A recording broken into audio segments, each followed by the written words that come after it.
राजोवाच अहो वयं धन्यतमा नृपाणां महत्तम अनुग्रहणीयशीलाः राज्ञां कुलं ब्राह्मणपादशौचात् दूराद्विसृष्टं बत गर्ह्यकर्मा।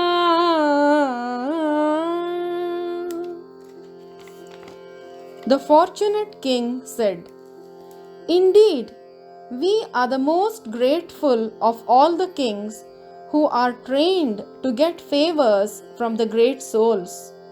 Generally, you sages consider royalty as refuse to be rejected and left in a distant place."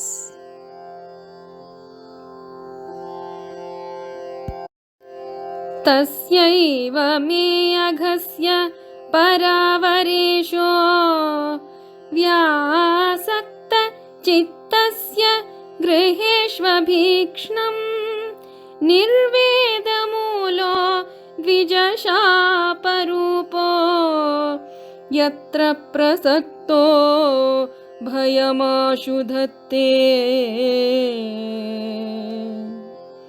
The Supreme Personality of Godhead, the controller of both the transcendental and mundane worlds, has graciously overtaken me in the form of a Brahmana's curse. Due to my being too much attached to family life, the Lord, in order to save me, has appeared before me in such a way that only out of fear I will detach myself from the world.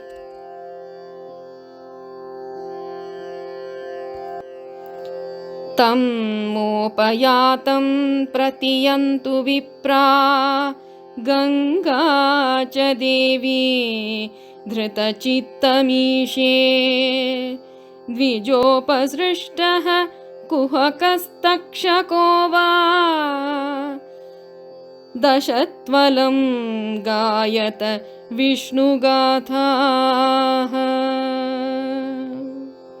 O Brahmanas, just accept me as a completely surrendered soul and let Mother Ganges, the representative of the Lord, also accept me in that way, for I have already taken the lotus feet of the Lord into my heart. Let the snake bird or whatever magical thing the Brahmana created bite me at once.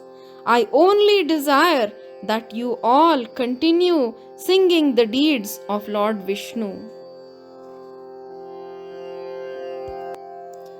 Punascha bhuyad bhagavatyanante ratih prasangascha tad ashrayeshu mahatsu yam yam upayami srishtim maitryastu sarvatra namo dvijebhyah.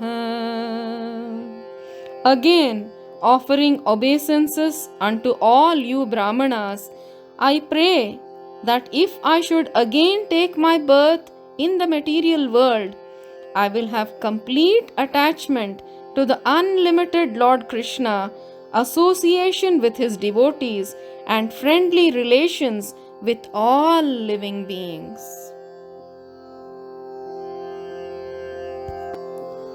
इति स्मराजाध्यवसाय युक्तः प्राचीनमूलेषु कुशेषु धीरः उदन्मुखो दक्षिणकूल आस्ते समुद्रपत्न्याः स्वसुतन्यस्तभारः. In perfect self-control, Maharaj Parikshit sat down on a seat of straw with straw roots facing the east, placed on the southern bank of the Ganges, and he himself faced the north. Just previously, he had given charge of his kingdom over to his son.